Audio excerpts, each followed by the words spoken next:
and best wishes for a very happy, healthy, and sweet new year. Let's begin. This is the time of the year when we blow the shofar, when the rabbi gets the chance to blow his own horn.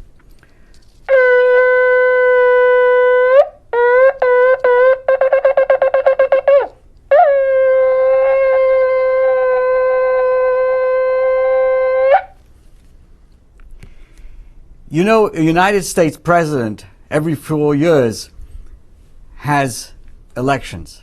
A congressman needs to renew his mandate every 2 years as well. And while dictators stay in office for as long as they want to keep their generals happy. But you know, each year, this time of the year, when God, so to speak, is up for re-election each year. Every Rosh Hashanah, we have the opportunity to crown the Almighty God as King. And according to the Kabbalah, without this annual coronation, God's kingship would not be renewed. And the whole of creation, which derives from the divine desire to be king, would cease to exist. So an important time of the year. So how does God prepare for his annual re-election? Does he just sit up there in his palace, trusting in our good sense to proclaim him king once again? Does he go after the vote, mingling with the masses, pressing the flesh, kissing the babies? Well, I'm here today to share with you how Hasidic masters, particularly Rabbi Shneur Zalman of Liadi, the first Chabad Rebbe, how he describes this month of Elul, this 12th month that's just now beginning. This is the month that precedes the divine coronation on Rosh Hashanah. This is how he explains it. It's like a king who, before he enters the city, the people of the city go out to greet him in the field. There, everyone who so desired is permitted to meet him. He receives them all with a cheerful countenance and shows a smiling face to them all. And when he goes to the city, they follow him there. Later on, after he enters the royal palace, none can enter into his presence except by appointment, and only special people and select individuals. And so too, I share with you this analogy. This month of Elul is where we meet the king in the field. Now, while this description bears some resemblance to a politician running for office in our modern democracy, there are of course some important, significant differences, such as the fact that a campaign promised by God is far more likely to be fulfilled than the one made by our typical office seeker. And so, dear friends, we've now entered into the month of Elul. The king is in the field. This is a special time when the Almighty God is very close to us. If we need something from him, now is the time to ask. We have this great opportunity now to come close to the Almighty God. He meets us in this weekday, mundane aspect of our lives. We become friendly, we become closer.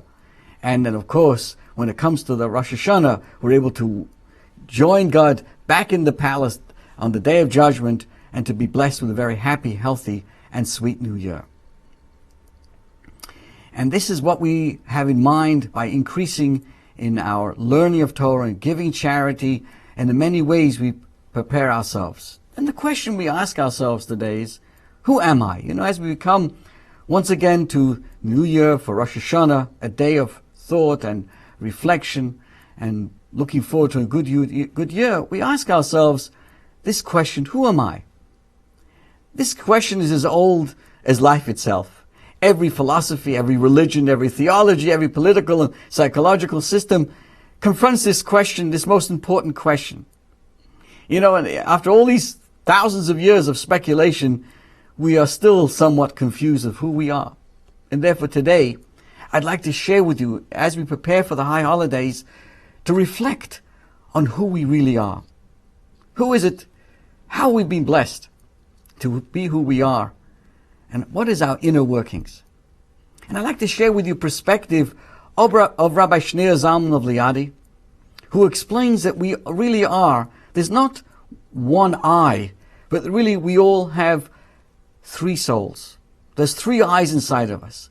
We have this three distinct batteries within ourselves, and each of them consisting of a different persona.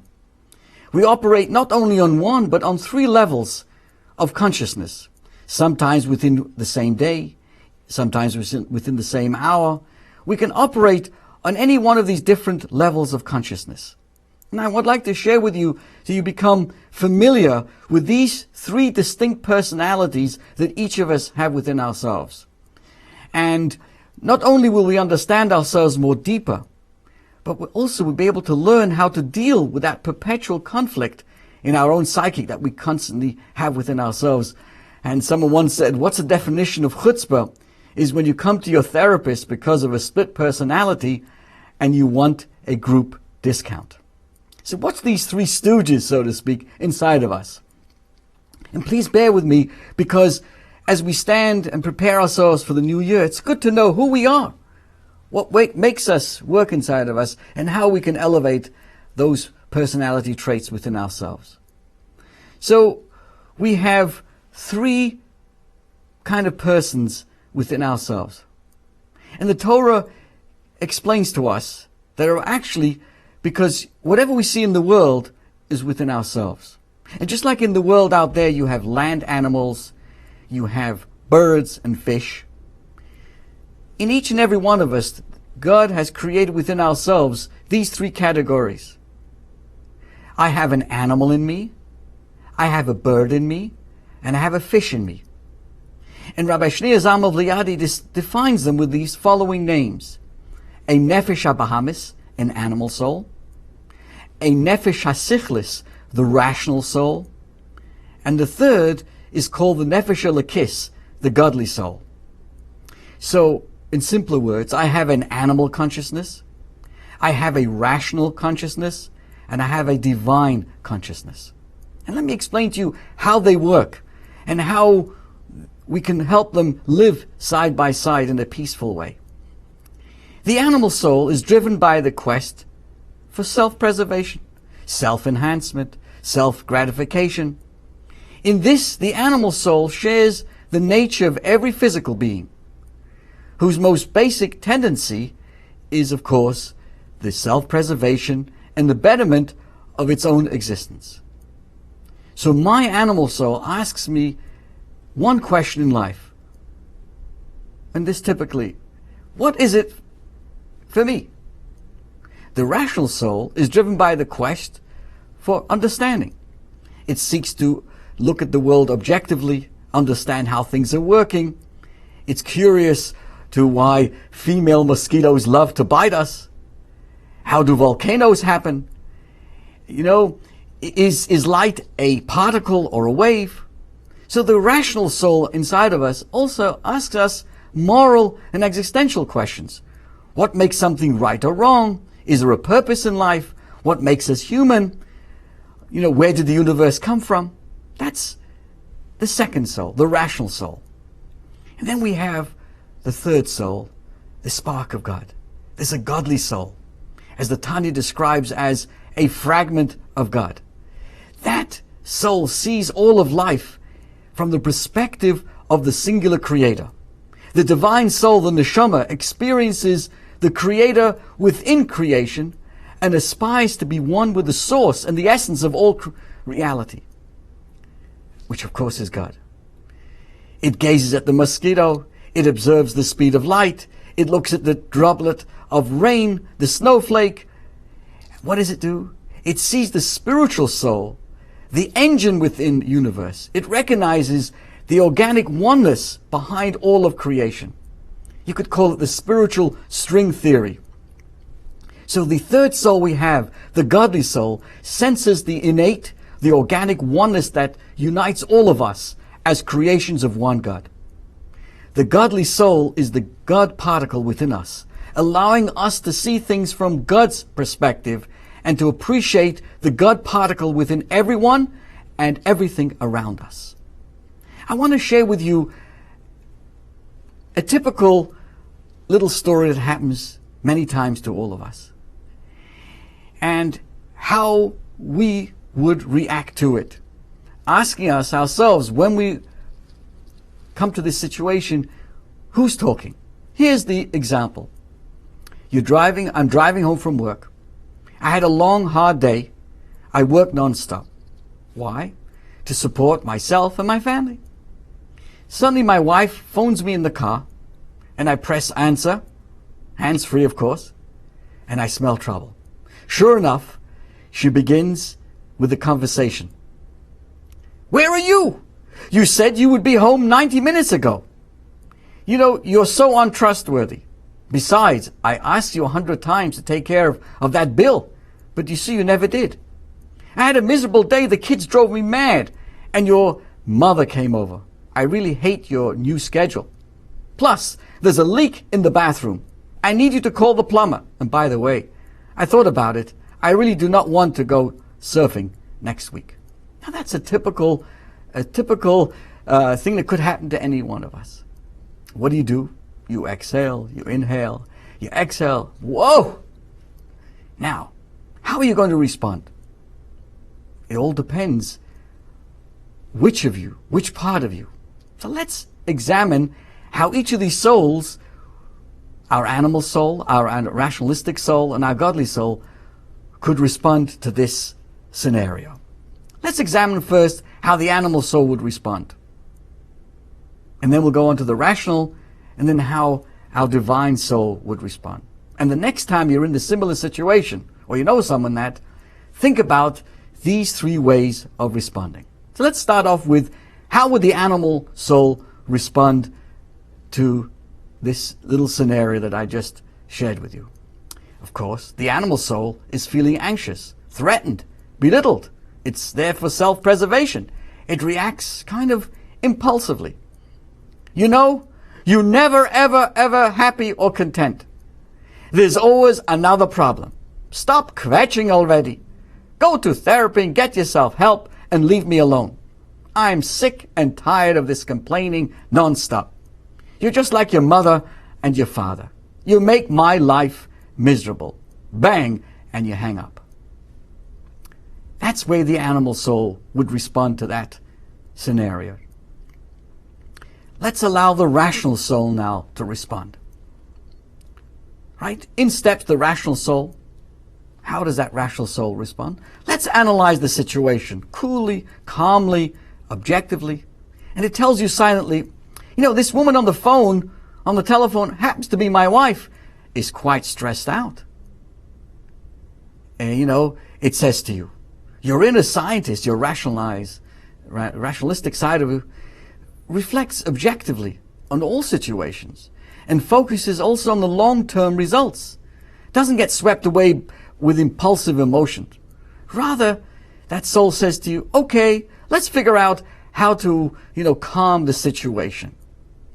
Honey, the rational soul responds, you're very upset. We will talk about it and try to work things out.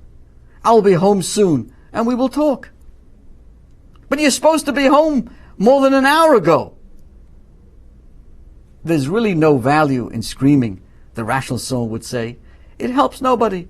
Let's calm down. In the big picture, from the vantage point of space and outer space, our issues are less than meaningless. Okay? And you hang up. Now, dear friends, let me share with you how the godly soul would respond. Let's see how the godly soul, the neshama, would respond from that perspective. The godly soul doesn't have any of the defense mechanisms that I've just mentioned. That soul asks one question. What does God want from me at this moment? Or in different words, what does God, that godly part in me, have to say in this situation? What does my neshama say? The divine soul, the neshama we have, does not see life as me versus you, Bernie versus Sarah. The godly soul sees the world from God's perspective, where we're all linked and interconnected. And where I need you to win for me to win. And if you lose, I also ultimately lose too. In the godly dimension of ourselves, I'm never insecure, timid, frail, weak, or afraid. My ego, which is an acronym for, that stands for ego, easing God out, is never a factor. As I experience myself as part of God, as part of a cosmic oneness, I never respond with anger coming from being threatened like the animal soul. Rather, I have the serenity to be able to see things from your perspective, without feeling that my existence is in danger. So when my wife is stressed, my divine soul does not judge her, denigrate her, or get upset at her. On the contrary, it can look at things from her perspective and empathize with her. And it can absorb her genuine criticism without getting offensive or defensive. So here goes the response of the divine soul. I love you, my dear. I'm sorry for my mistakes. I did not mean to hurt you for coming home late. I'm here for you. I'm sorry you had a hard day. I also had a pretty hard day, which only means that we have so much to share tonight over dinner. I'm always here for you, and I know you're always here for me. I can't wait to see you and give you a big hug. And then, of course, the divine soul stops at the corner on the way home and buys a bouquet of roses before arriving home. I share this with you, dear friends, because here is the catch. The animal soul is not bad. The rational soul, the second soul we have, is not bad either. They're just primitive, operating on a lower level of consciousness. The animal soul gravitates instinctively that which feels good at the moment and runs away from feeling of being threatened at that particular moment. So if we do not train it and work with it, it can become wild, undomesticated, narcissistic. But if we train the animal soul, educate it, refine it, direct it, you can actually elevate it. The animal soul can become a loyal companion to the rational and helpful even to the divine soul. And the same thing is with the rational soul. The rationality on its own can justify anything and rationalize everything. You know, in the name of objectivity, we can actually whitewash the worst evil and undermine the foundations of civilization. Think about it. The greatest criminals and terrorists actually justify their behavior to themselves and others. But when we harness our rational power, that second soul, towards the service of God, it becomes our greatest gift and ally. Our ability to reason, to wonder, to question, to imagine, to understand, allowing us to soar beyond the confines of our earthbound existence, which is provided us by the animal soul, and we can land on the moon, and we can climb, even higher, practically, of course, and figuratively. And that's why we find in the Torah there are these three souls can actually be compared to the three animals out there. We have a land animal. So our animal soul can be compared to what we find out there, the land animals, while the rational soul is represented by birds, and the godly soul is represented by the fish. The animal soul within us is a land animal. It's an earthbound creature, as we've explained, which has never seen the heaven, physically and conceptually, and is wholly material, focused, self-engrossed, incapable of ever escaping the confinements of this world. On the other end of the spectrum, we have our godly soul. That's characterized by the water creature, the fish, that it lives constantly immersed in its soul, in the source, in the water. Just as the fish cannot survive outside of the water, so too the godly soul is always hot sync, so to speak, with its source, consciously aware of God at every breathing moment, submerged in the living waters of the divine energy, giving us vitality. And then we have the bird side of ourselves, the bird in man. That's kind of a mixture of matter and spirit, right? A bird is a creature that's capable of soaring to the heights, it can fly, and yet at the same time it returns to the earth to rest, to feed between flights. That's the intellectual side within us, capable on the one hand of raising ourselves above the material world like a bird does, off the earth, to attempt and to attain higher, more objective outlook in life. And at the same time, it can also be part of this world. Within, as the bird can come to the earth, we can use our objectivity and our intellectualism, for the opposite. So a bird can fly very high, it can also descend very low. These, dear friends, are the three aspects of our personality. And I share with you a story to emphasize this point. God has given us so much We're so powerful within ourselves in these three dimensions. What we see out there in the world is with ourselves as well, these three souls. And this is the story. It's a story about a mother and a baby camel who were talking one day when the baby camel asks, "Mom, why do I have these huge three-toed feet?" And the mother says, "Well, son, when we trek across the desert, your toes will help you stay on top of the soft sand." "Okay," says the baby camel. A few minutes later, the young camel asks, "Mom, why have I got these great long eyelashes?" "They're there to keep the sand out of your eyes on our long trips through the desert." "Okay," says the baby camel. After a short while, the young camel asks again, "Mom, why have I got these great big humps on my back?" And the mother, now a little impatient with the boy, replies, "They're there to help us store water for our long treks across the desert." Wow, that's really great. So we have huge feet to stop us from sinking in the sand, long eyelashes to keep the sand from coming to our eyes, and these great humps to store water. But Mom, if that's the case, what are we doing here locked up in a cage in the Bronx Zoo? And so too, as we prepare ourselves for the new year, this must be our question as well.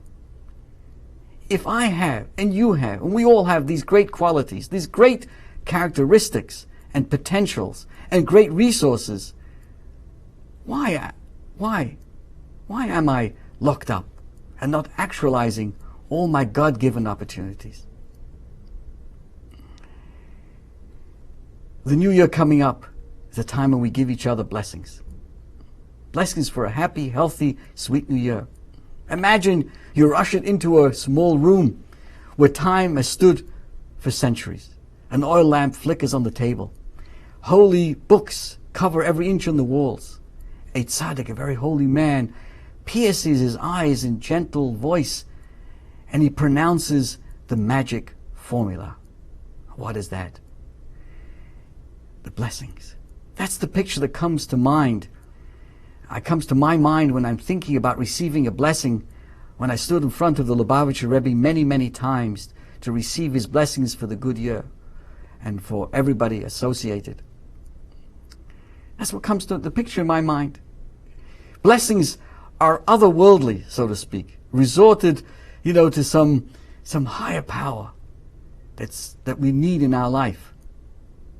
The truth is, though, it's much simpler and much more profound. We all need blessings. In each and every moment of our life, we need that. And the truth is, dear friends, not only tzaddikim and holy people, but everyone can bestow a blessing. I often remind people, we don't have to wait to receive a New Year's card or an email these days. Be the first to give a blessing to someone else. In Hasidic teachings explains that the word baracha, blessing, literally means drawing down. Everything in life, health, prosperity, joy, wisdom, peace of mind, needs to be drawn down from its potential, from its spiritual state into the actuality of our physical existence. It's all there. Spiritually, we are all healthy, wealthy, and wise. The problems we experience in life are basically a matter of something gone wrong in the wiring. Something's blocked. We're not connecting with our spiritual and physical selves, and therefore having trouble communicating and bringing them together, sinking all the blessings there into our world. What do we do to unblock it? What's the solution? We bestow a blessing. That's the power of a blessing. And here's how it works. Let's say that your friend Chaim is experiencing financial difficulties. So you put your arm around his shoulder and say, "Chaim, may God grant you the money that you need." By saying these words sincerely, with warmth and love and joy, you've blessed him. You've roto-rooted that clogged supply line, opening up that flow. Just like that, my friends, just like that. That's how powerful our blessings are. We've all had the experience of hearing someone else's voice to an idea or describe a course of action, and suddenly realize that we've been carrying this idea in our minds for the longest time. But until that person verbalized it, it was kind of trapped in our own heads. So although we had it, we couldn't do it. We couldn't, even consciously get to do it. We didn't have the words for it, so it wasn't real for us yet. That's the power of speech. A similar thing happens when you bless someone. The potential that has been there all along, but saying it makes it real. Your friend needs the blessing because he has reached a limit of what he can make real of his spiritual resources on his own. So with your caring and your compassion, with your love and joy, you bond with him and make it and expand itself, thereby, in a sense, broadening the channels and the lines of communications between him, his soul, and his body, between his heaven and his earth. Of course, being a holy person increases your blessing-giving powers. That's why we would turn to the Rebbe. But the truth is, the only thing you really need is a loving heart and caring for someone else. And of course, a nice big smile when we give those blessings to each other. So let me take this opportunity. May we all be inscribed in the book of life for a year of goodness, of health and prosperity, both physically and spiritually. This is your host, Rabbi Perl, thanking you so much. Sei gesund.